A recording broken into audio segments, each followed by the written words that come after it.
Sometimes it's not the moment everything breaks that hurts the most. It's realizing it had been breaking for a long time, and you just didn't want to see it. They say every perfect marriage hides its cracks. But for Claire Morgan, those cracks turned into craters overnight. One moment she was the cherished wife of a self-made millionaire, Ethan Morgan, living in a luxurious estate beyond her wildest dreams. The next, she found her world shattering before her eyes. A devastating betrayal, a pregnant mistress demanding her place, and an ultimatum that drove Claire out of her own home. Confused, heartbroken, and left with nowhere to go, Claire prepared to face a cruel reality. Yet, amid the darkness, a mysterious millionaire, Nathaniel Carrington, emerged, a beacon of hope she never saw coming. Claire Morgan had always prided herself on being practical. Even when she married Ethan Morgan, a man with soaring ambitions and charm that rivaled any Hollywood heartthrob, her feet remained planted firmly on the ground. She recalled the early days of their relationship, dinners in quaint cafes, late-night walks along the marina, discussing their future. The ring he presented on a crisp autumn evening. She was an ordinary girl from Willow Ridge, a small town near Vancouver, and he was an aspiring real estate investor determined to carve out an empire. Their union felt like a romantic fairy tale, one that promised a lifetime of excitement. Yet deep down, Claire suspected that if something appeared too good to be true, it probably was. Over the past year, Ethan had grown distant. Busy might have been an acceptable excuse. He managed multiple properties and chaired business conferences across the country, but it was more than that. A subtle coldness replaced his once warm eyes. Whenever Claire tried to discuss everyday matters, business dinners grew later and more frequent. Weekend getaways were postponed indefinitely, and during his supposedly busy nights, the phone calls. She couldn't help noticing how hushed his tone became whenever she walked into the room. Still, Claire fought to keep doubt at bay. Marriage was sacred to her, and she had stood before friends and family promising to remain loyal, trusting, and forgiving, for better or for worse. Love, she had always believed, was an anchor even when storms raged overhead. If Ethan was going through something, a business crisis or personal stress, she wanted to be there for him. After all, that was her role as a wife. Yet Ethan never confided in her anymore, and she felt more like a silent spectator on the sidelines of her own relationship. It was on a warm April evening that the first bombshell dropped. Claire found a text on Ethan's phone, an overly affectionate message from someone named Vanessa Ruiz. Torn by a mix of curiosity, dread, and guilt, she looked further. The conversation was intimate, peppered with stolen photos and confessions of longing that Claire had never heard from Ethan, at least not in a very long time. Stunned, she confronted him. He insisted it was nothing but a flirtatious mistake, the kind of drunken text exchange that meant absolutely nothing. She stared at him, trying to steady her breath, but inside her chest, her heart felt as if it had shattered into tiny, jagged pieces. The words on the screen were burned into her mind.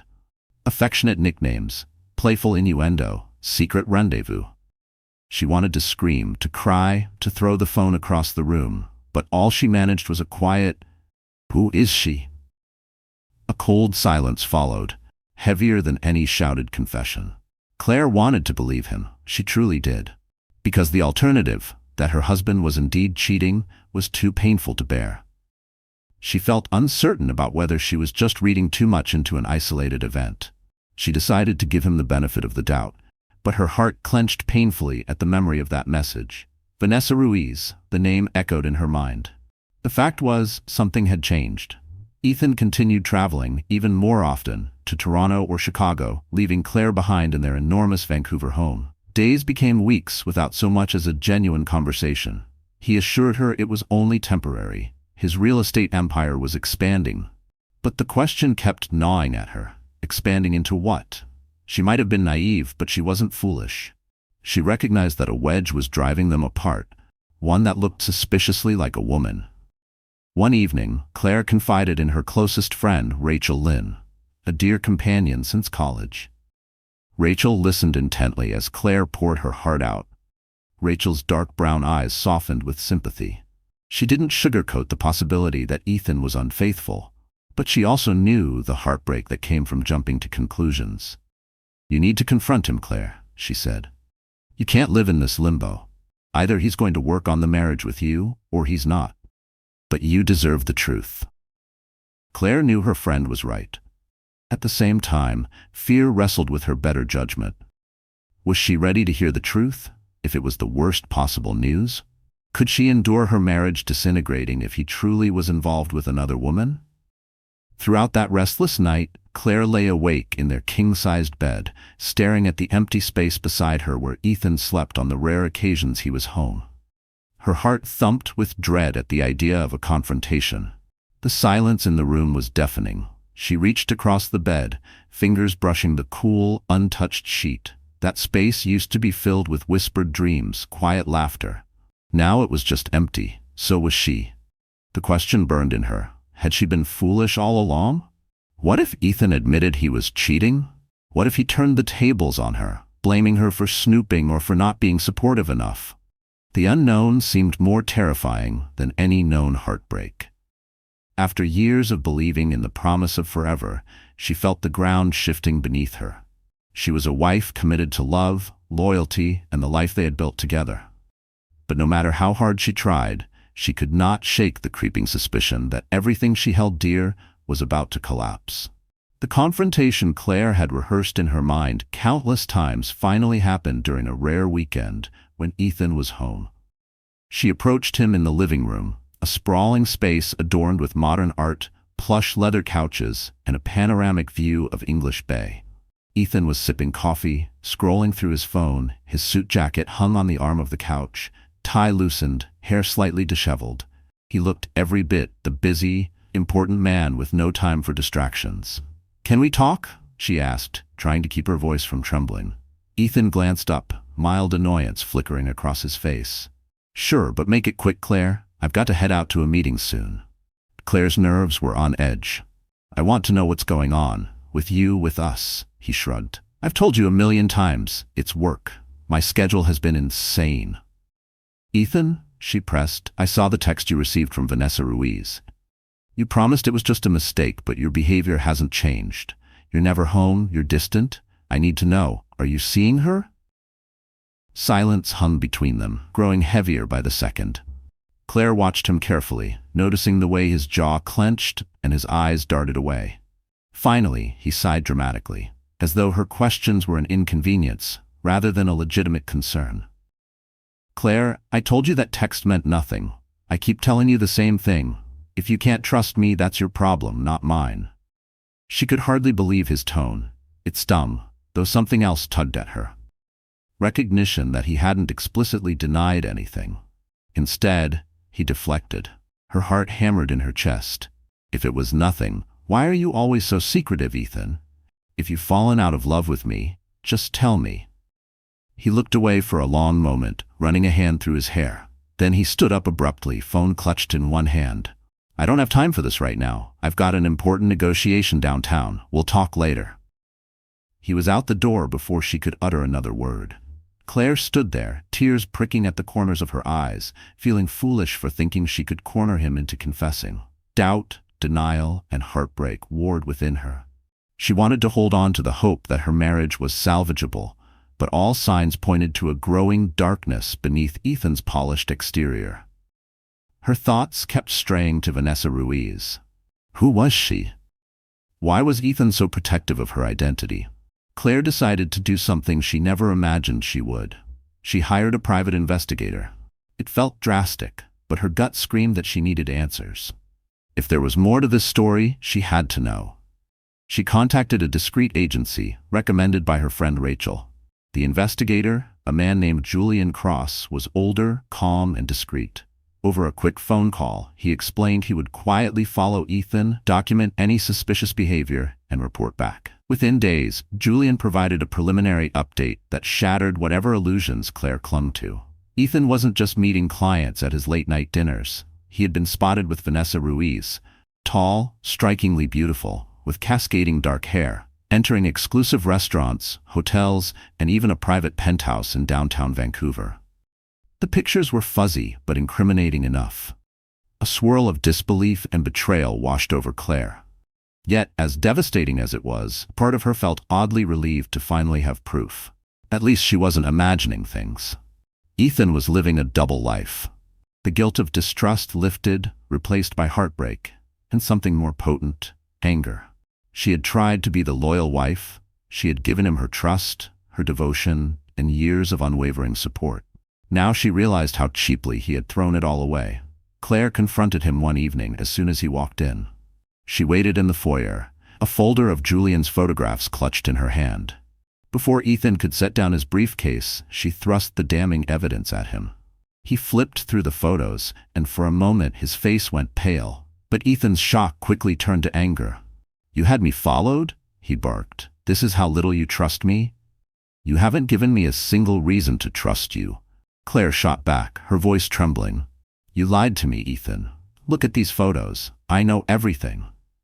He closed the folder and tossed it onto a nearby table. His silence was damning. He didn't bother offering any elaborate excuse or apology. Instead, he shrugged as though cornered. "Fine," he muttered. "I won't insult you with denials anymore. I am seeing Vanessa. Are you happy now?" Claire's heart felt like it had been impaled. Tears threatened to spill, but she refused to break down in front of him. "How? How could you do this to me, Ethan? To us?" He ran a hand over his face, as though her question was a bothersome riddle.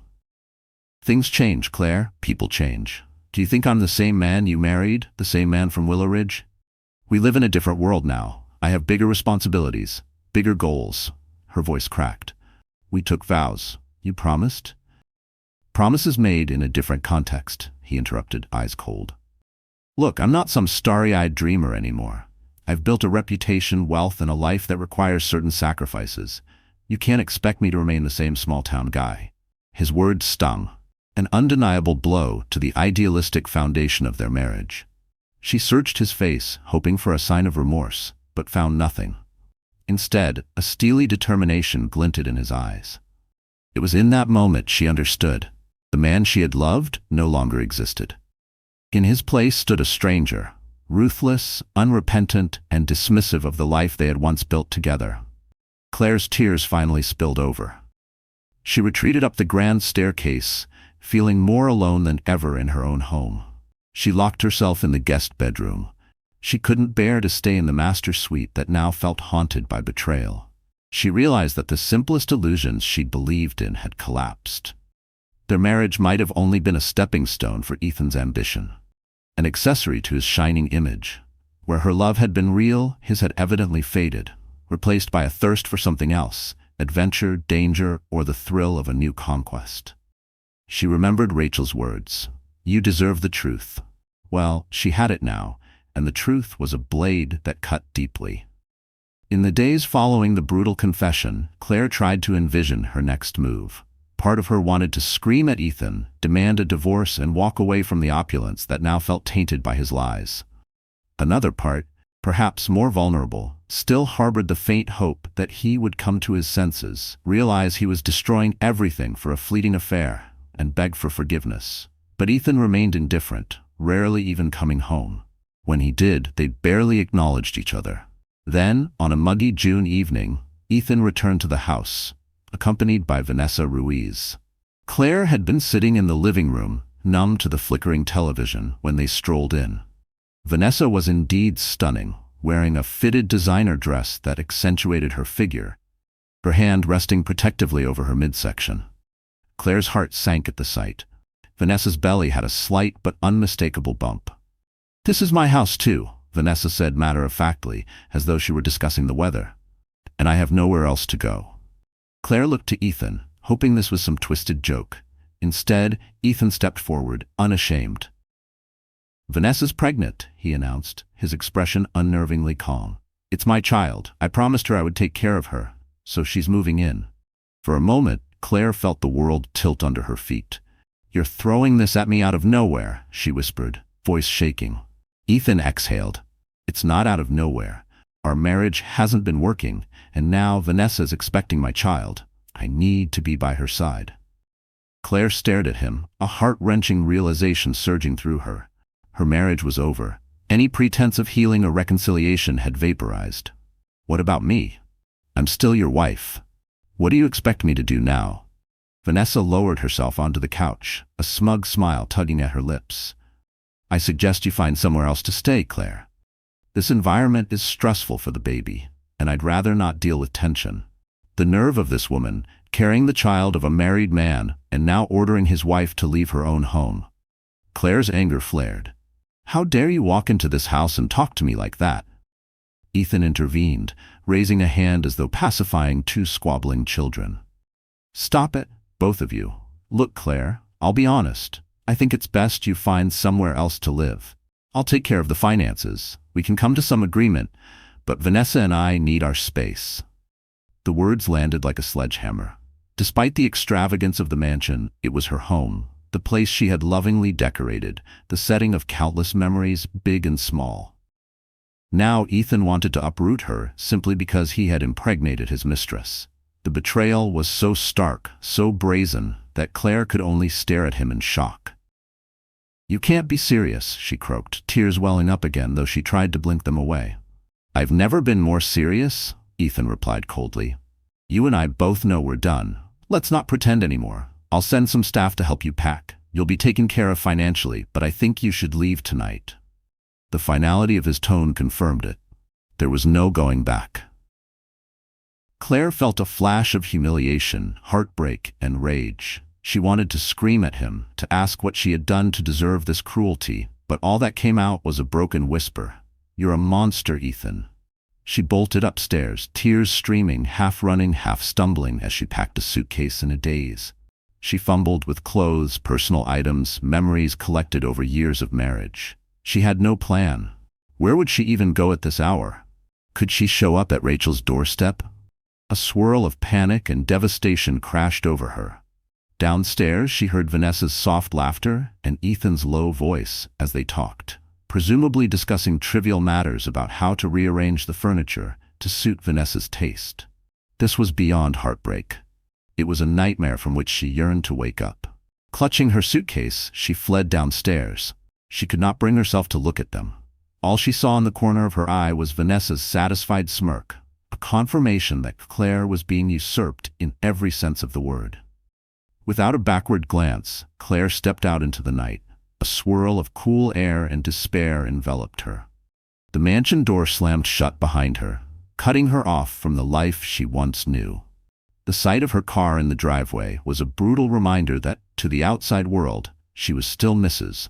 Morgan, the wealthy wife who had it all. But the reality was far darker. Her life had been ripped away in the blink of an eye, all because her husband's mistress was carrying his child. As Claire climbed into her car and started the engine, she thought of the betrayal, the humiliation, the uncertainty that lay ahead. For the first time in her life, she felt utterly powerless, like a stranger in her own existence. Claire drove aimlessly through the city, tears blurring her vision as she replayed the night's events in her head. Part of her wanted to call Rachel, but it was already late, and she felt ashamed of her predicament. Another part thought about checking into a hotel, but even that felt too daunting. In desperation, she called her brother Lucas Caldwell, who lived 2 hours away in Kelowna. Sleepy and alarmed, Lucas answered after several rings. She poured out a flood of words, confessing everything that had just happened. His voice, usually confident, turned shaky with disbelief. That son of a... You should come down here.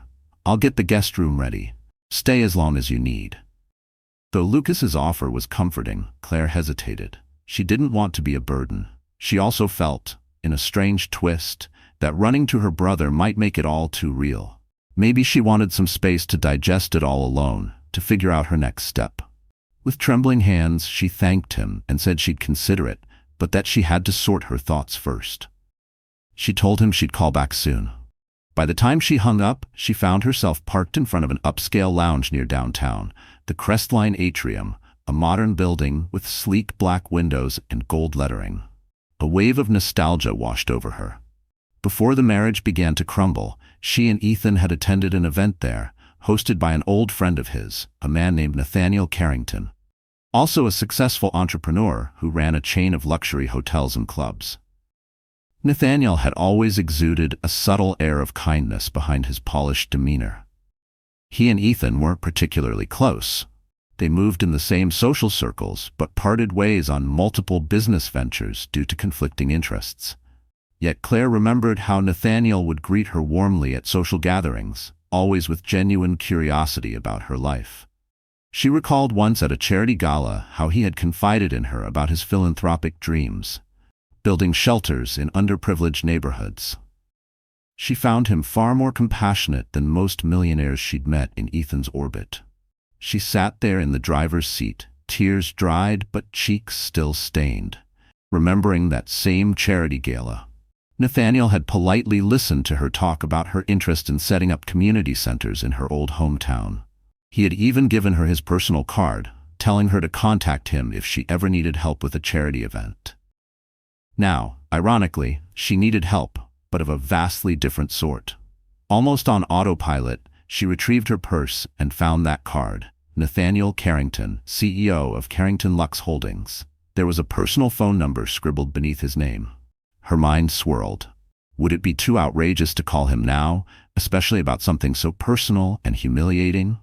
Yet at that moment, she realized she had no idea where else to go. The idea of sleeping in her car or drifting into a random hotel alone sounded terrifying. Her fingers hovered over the keypad, trembling not just from the cold, but from shame. This wasn't who she was. She wasn't the type to call someone, especially a man she barely knew, for rescue. But tonight, pride had no place. She was tired, humiliated, and too broken to keep pretending she could handle it all alone. She dialed the number, heart pounding. The phone rang 3 times before a groggy but recognizable voice answered. "Hello?" Nathaniel sounded concerned, as though anticipating bad news at such a late hour. "This is Claire Morgan, from the charity events." Her voice trembled with uncertainty. There was a brief silence, and then he spoke gently. "Claire, it's quite late. Are you all right?" And in that moment, the floodgates opened. She whispered the entire story, her voice shaking with fresh sobs. How Ethan had cheated, how the mistress was pregnant, how they had demanded she leave her own home. She hardly knew Nathaniel beyond polite society chatter, but she clung to the faint memory of his kindness. When she finished talking, she realized how ridiculous she must sound, calling an acquaintance in the dead of night, unloading her heartbreak. "I'm so sorry," she said quickly, embarrassment blooming. "I shouldn't have. I don't know who else to call. I'm parked outside the Crestline atrium, actually. Please don't worry, I'll figure something." Her ramblings ceased when he interrupted, his voice calm yet urgent. "Where exactly are you? Are you alone? You shouldn't be on the street in the middle of the night." She told him the address, tears forming again because even hearing concern from someone felt overwhelming. "I'm fine," she tried to insist, though her voice betrayed her. "You're not," Nathaniel said firmly. "Stay right there. I'm sending one of my people to escort you into the Crestline atrium. I own that building. You'll have a room for the night, free of charge. I'll be there as soon as I can." Before she could protest, he ended the call. Claire sat there, stunned, feeling a swirl of relief and confusion. Why was Nathaniel being so generous? They'd barely had more than a few conversations, but she had no time to second-guess his kindness. Within minutes, a well-dressed employee approached her car, gently tapped on her window, and guided her inside. The foyer of the Crestline atrium was grand, with marble floors and crystal chandeliers. The staff member quietly led her to an elevator that whisked them to the 10th floor. Moments later, she found herself in a luxurious suite, boasting floor-to-ceiling windows with a view of the Vancouver skyline, plush furniture, and a king-sized bed that promised comfort she desperately needed. The employee, introducing himself as Vincent, set her suitcase down with respectful deference. He mentioned that Mr. Carrington was on his way, and that if she needed anything, she should just dial the front desk. Left alone, Claire sank onto the sofa, hugging a pillow. Her world had imploded in the most humiliating public way possible. Yet here she was, safe for the moment, thanks to the help of a man she barely knew. Her emotions tumbled in confusion, heartbreak, and a curious gratitude. Some 30 minutes later, the room's doorbell chimed. Claire walked over cautiously and opened it to see Nathaniel Carrington. He was dressed casually in a black sweater and jeans, his sandy hair slightly tousled as though he had rushed out of bed. Concern etched his refined features. Without a word, he gently ushered her back into the suite, gesturing for her to sit on the sofa. "Claire, I'm so sorry for what you're going through," he said softly, His empathy was almost too much to bear. New tears welled up in her eyes, and she tried to stifle them. "Thank you for letting me stay here. I didn't know who else to call." Nathaniel sank into an armchair opposite her, maintaining a respectful distance. "You can stay as long as you need," he insisted. "No charge. If you prefer something more private, I have a property outside the city, a vacation home that's not in use right now. It's in a gated community, very secure. If you need a place to gather your thoughts or just escape, it's yours." Claire stared at him, stunned. The kindness of this near stranger contrasted so sharply with the cruelty she had just experienced from her own husband. Overwhelmed, she could only manage a choked, "Thank you." Nathaniel gave a small nod and rose to leave. "I'll let you rest, but I'll check on you tomorrow. If you need anything, Vincent is on call tonight. And Claire, please know you're not alone. Sometimes life blindsides us, but you'll stand on your own 2 feet again. Until then, let me help." As he left, a warmth spread through Claire's chest, a flicker of hope in the midst of overwhelming despair. She curled up on the sofa, staring at the bright city lights outside. But as the silence settled, so did the weight of everything she had lost. Sleep evaded her that night. Even in the luxurious suite, her body remained tense, her mind haunted by Ethan's final words and the image of Vanessa in their home. Every time she closed her eyes, a memory ambushed her. An anniversary, a shared laugh, a quiet betrayal she hadn't seen coming. And for the first time since she had fled the mansion, she felt safe. But she also realized that safety didn't mean peace. Not yet. Morning arrived with the Vancouver sun peeking through the skyscrapers. Claire woke up in the plush bed, briefly disoriented by her surroundings, until the events of the previous night came rushing back. She dressed slowly, rummaging through the suitcase she had packed in a frantic rush. Then she stepped out into the hallway, heading downstairs to the elegant lounge for coffee. To her surprise, Nathaniel was already there, sitting at a small table near the window, with a cup of coffee and a pastry in front of him. When he saw her, he stood, greeting her with a gentle smile. "Good morning, Claire. How are you holding up?" She gave a weary shrug, cheeks flushing. "I'm coping, I guess. Thank you for everything you did last night." He gestured to the seat across from him, and she sat down. "I'm sorry to be the one to bring this up," he began carefully. "But have you spoken to Ethan or anyone else since you left?" Claire shook her head, the memory still raw. "No, I don't think I can face him yet. He and his mistress basically told me to leave. I guess he'll send me the divorce papers eventually. I'm not sure." Nathaniel leaned back in his chair, a contemplative look crossing his face. "You deserve time to figure out what you want. You don't have to rush, but when you're ready, you may need legal counsel. If you'd like, I can recommend a reputable attorney, someone discreet who won't turn this into a tabloid spectacle." She nodded, her heart heavy but grateful for the guidance. "I would appreciate that." A quiet pause settled. Then Nathaniel spoke again, voice gentle. "I know we aren't close friends, Claire, but I want to help however I can. If you'd rather not stay in the city right now, I can have you taken to the lake house I mentioned. It's a peaceful place, outside the glare of the public eye." Claire thought of the large, hollow mansion she had just left, haunted by betrayal, and shuddered. Perhaps a tranquil retreat would do her good. "That sounds wonderful. I could use a little peace right now." Nathaniel pulled out his phone. "I'll make the arrangements. It's completely up to you how long you stay." Later that afternoon, Claire found herself traveling to the Carrington Lake House, an hour's drive from Vancouver. The scenery was breathtaking.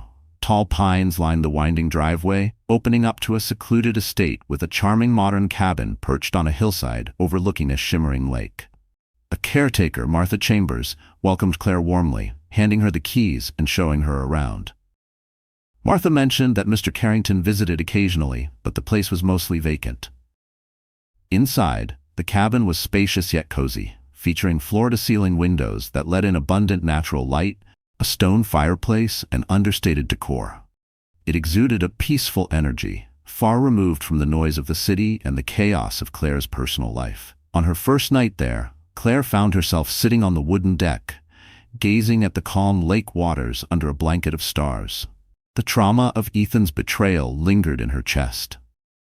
The silence, though soothing, also gave space for her thoughts to echo. She caught herself wondering if maybe, just maybe, she had missed something. Some warning, some moment when everything began to unravel. A small part of her wondered if her failure to see it made her complicit. The thought frightened her. But for the first time in a long while, she felt a gentle sense of possibility. She had left behind years of marriage, yes, but that meant, in some way, she was starting anew. The thought both scared and comforted her. Over the next few days, Claire tried to keep her mind occupied. She did yoga by the lakeside, read books she had never finished, cooked simple meals in the cabin's well-stocked kitchen. Now and then, she texted Rachel, who was furious and demanded to visit.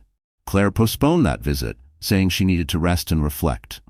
Nathaniel called every couple of days to check on her well-being, always polite, never intrusive.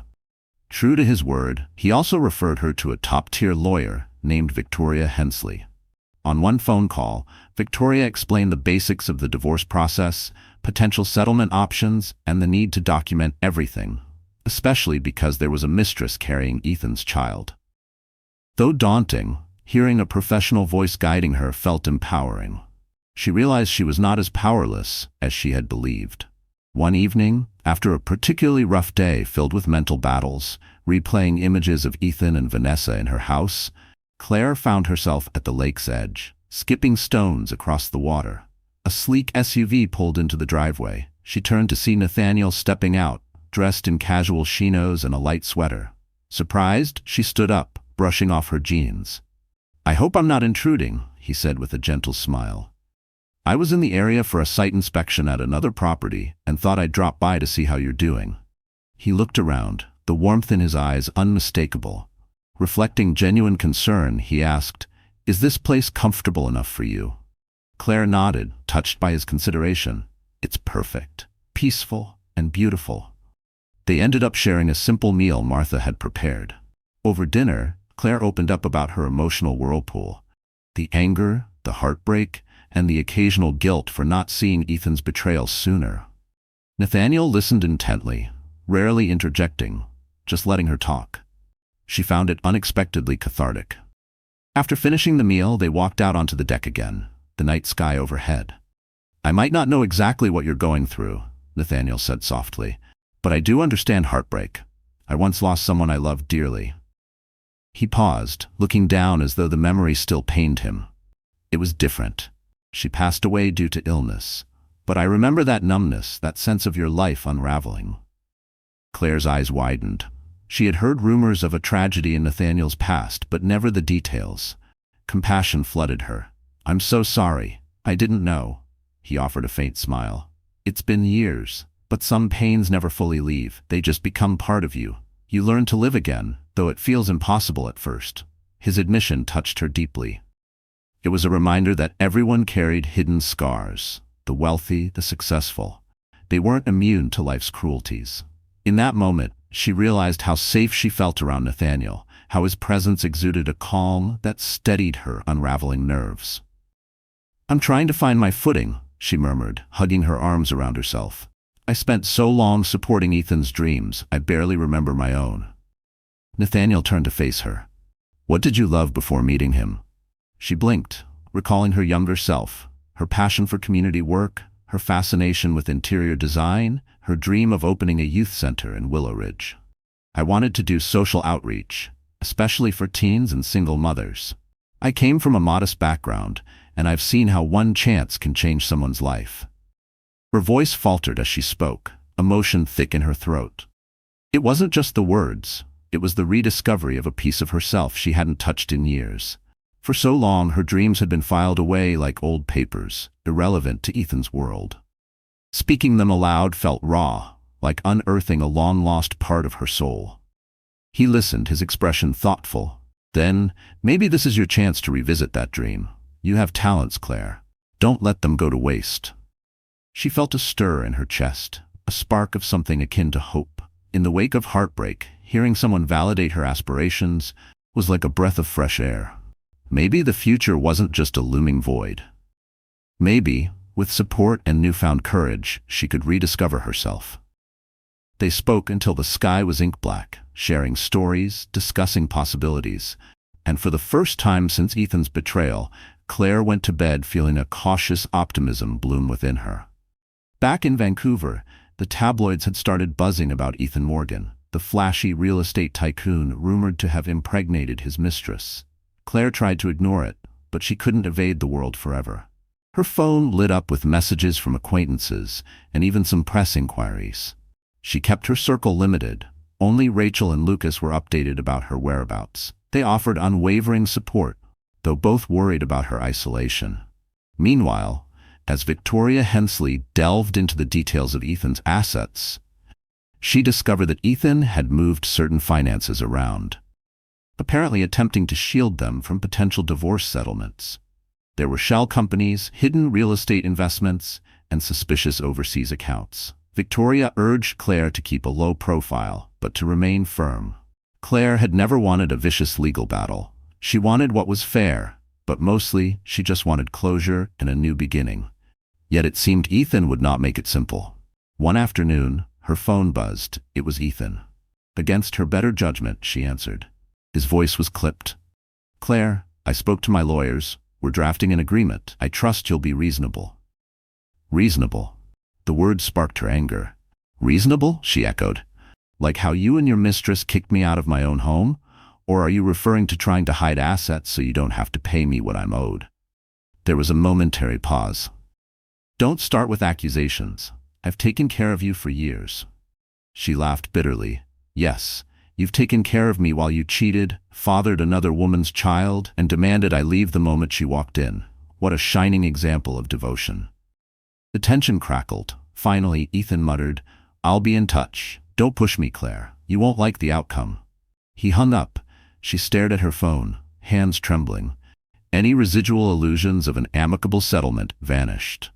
Ethan was determined to keep his fortune intact, possibly under Vanessa's influence. The very thought made her chest tighten. She reminded herself that she had a competent attorney. She would not be bullied. Days later, Victoria called Claire with more unsettling news.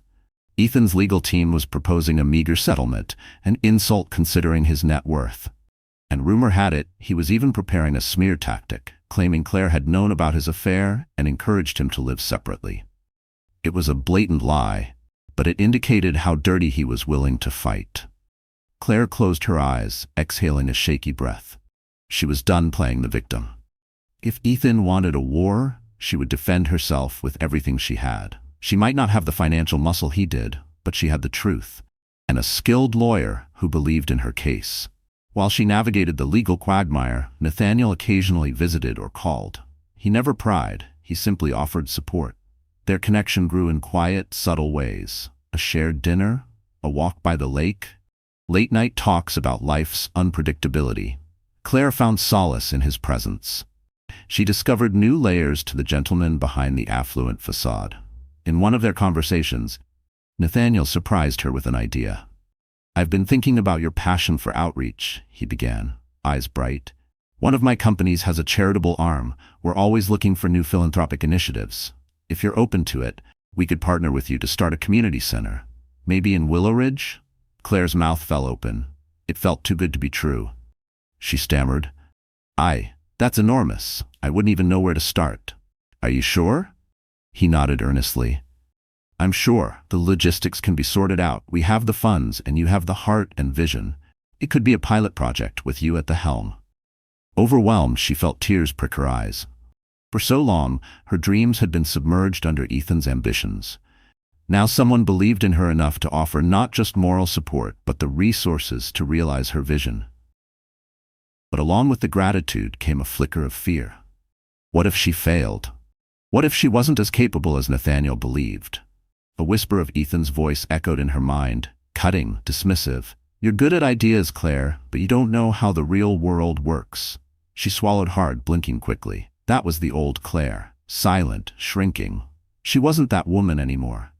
"I'd love to," she whispered, gratefulness coursing through her. "Thank you." Nathaniel's eyes softened. "We'll make it happen. Together." Those words echoed in her mind. Together. She wasn't alone in this fight, or in her future endeavors. Though she had lost so much, life had a strange way of opening new doors, and perhaps new connections she never anticipated. As the divorce case proceeded, Ethan grew more belligerent. One day, Victoria informed Claire that Ethan's lawyer had presented a particularly harsh set of demands. Ethan wanted to finalize the divorce quickly, offering a lump sum far below what she was legally entitled to, hoping Claire would crack under pressure. It became clear he was also hiding behind the unborn child, using that situation to garner sympathy among his inner circle. Enough was enough. Claire decided it was time to face Ethan in person. She arranged a meeting at Victoria's office.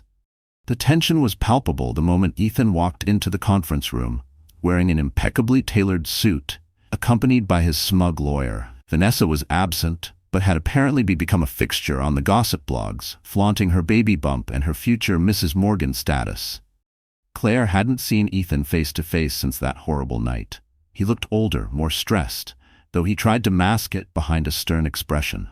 She felt a jolt of conflicting emotions: anger, sadness, and an odd sense of pity for the man who had let greed and lust erode his humanity. The negotiations started with formalities. Ethan's lawyer delivered his spiel about how Claire was adequately compensated for her years as Mrs. Morgan. Victoria countered with evidence of Ethan's financial manipulations and the possibility of contesting them in court, which could damage his public reputation. Tensions escalated. Voices rose. Finally, Ethan spoke. "Claire, we don't have to drag this through the mud. You'll get a comfortable settlement. Just sign and we can both move on." She stared at him evenly, refusing to be intimidated. "Comfortable for who, Ethan? For you and your mistress who took my home and my marriage? No, we'll go to court if we must. I won't be bullied." The fury in his eyes was unmistakable. But Claire no longer cowered. She had discovered her resolve, nurtured by the realization that she deserved more than scraps of his conscience. She had a new life budding, with or without his money. In fact, as painful as it was, she realized she didn't need him or his fortune at all. Victoria's voice pierced the silence. "We'll see you in court then," she announced, finality in her tone. "Unless your side is willing to offer a fair settlement, my client is prepared to proceed, and I'd advise caution. The press is already sniffing around.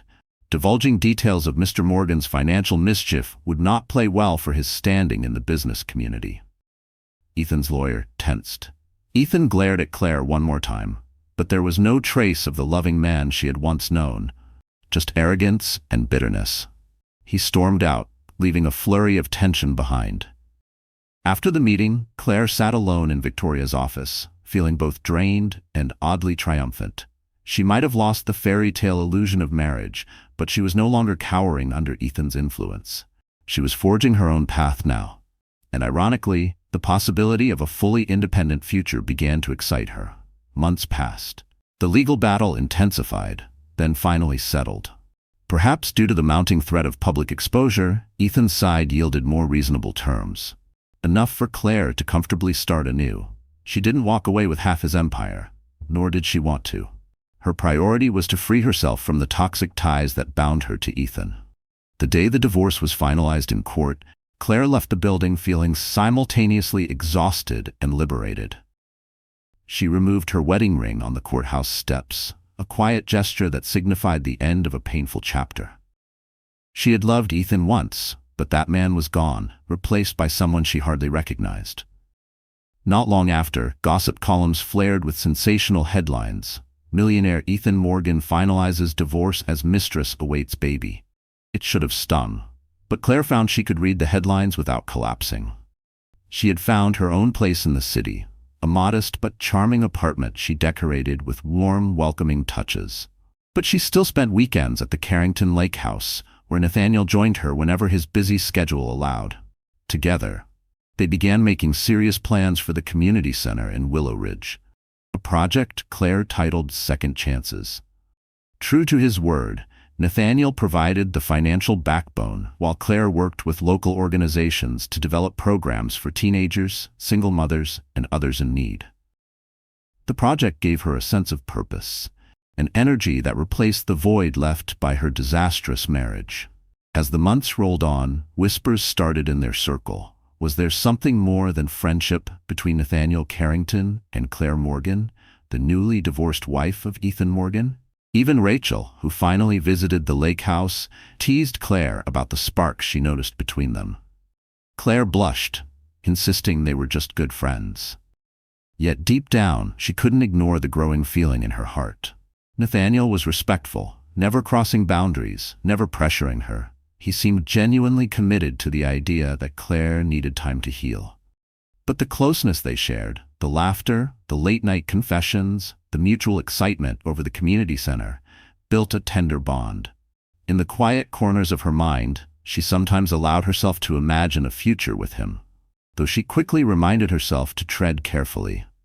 Then came the opening day of Second Chances, a bright Saturday morning in Willow Ridge. Nathaniel, in a crisp white shirt, stood beside Claire as they welcomed the first group of teens entering the newly renovated building. Once an abandoned municipal hall, it had been transformed into a vibrant space filled with art, computers for job searches, and counseling areas. Community members flocked to witness the ribbon-cutting ceremony. The local press was there, capturing every moment. After the official speeches, including Claire's heartfelt words about how one helping hand can change a life, the mayor cut the ribbon. Applause erupted, cameras flashed, and tears of joy welled up in Claire's eyes. She thought about her younger self, dreaming of making a difference. That dream had been buried during her marriage, but now it was reborn, stronger than ever. Standing to the side, Nathaniel watched her with quiet admiration. When the crowd began to disperse into the building, he approached her. "Claire," he said softly, "congratulations. This is your vision come to life." She met his gaze, heart fluttering. "I couldn't have done it without you." He shook his head. "I just provided the resources. This is your passion, and I'm so proud of you." In that moment, it happened almost naturally. He leaned forward, and she rose onto her toes, meeting his lips in a tender, almost tentative kiss. The world seemed to fall away. It was a kiss free from guilt or betrayal, a kiss signifying a new start for both of them. They parted slowly, each breathless, gazing at each other with mutual wonder. No words were needed. The glimmer in their eyes spoke volumes about second chances, about healing from heartbreak, about daring to trust someone again. As they rejoined the gathered crowd, their intertwined hands hinted at a future yet unwritten, a future rooted in respect, kindness, and the hope that love, when honest and true, could indeed bloom anew, even after the darkest storms. Word arrived that Vanessa had given birth to a baby boy. The press hailed Ethan Morgan as a devoted father, showcasing pictures of him beaming beside Vanessa in a private hospital suite. Claire read the news with surprising calm. The sting of betrayal was still there, but the wound had begun to heal. She no longer defined herself by Ethan's actions. She had found a new sense of identity, a new mission, and a quietly growing love that promised to treat her far better than her past ever had. One evening, as she sat by the lake with Nathaniel, she reflected on how drastically life had changed in just a year. She'd gone from a devastated wife to an independent woman, spearheading a philanthropic venture she had always dreamed of. The betrayal that once threatened to destroy her had instead propelled her toward growth. In that sense, Ethan had, ironically, given her the greatest gift of all: freedom. Freedom to rediscover her dreams, to build something meaningful, and to open her heart to a man who truly saw and cherished her. Thank you for joining Claire on this roller coaster journey, one marked by betrayal, heartbreak, resilience, and ultimately hope. Her story reminds us that even when we're blindsided by life's toughest storms, we can rise from the ashes stronger than ever. When a cheating millionaire husband and his pregnant mistress threatened to destroy Claire's world, she found a second chance in the most unexpected place: the compassionate support of another man who believed in her. Through her relentless courage and the kindness of true friends, she created a brand new life, one brimming with purpose and love. Dear friend, life rarely unfolds the way we planned, and often it tests us in ways we never imagined. But as the Stoics remind us, the obstacle is the way. What once felt like the end of everything for Claire became the beginning of something far more honest, beautiful, and true. Her pain didn't vanish, but she chose not to let it define her. Instead, she rebuilt herself, piece by piece, until the life she had quietly dreamed of began to bloom in reality. Let this be your reminder. Sometimes your heartbreak is just the first chapter of your transformation. If this story moved you, if you saw even a sliver of your own journey in Claire's, I invite you to like, share, and subscribe. Help us spread stories that heal, empower, and remind us all that even in our darkest hours, hope is never too far away.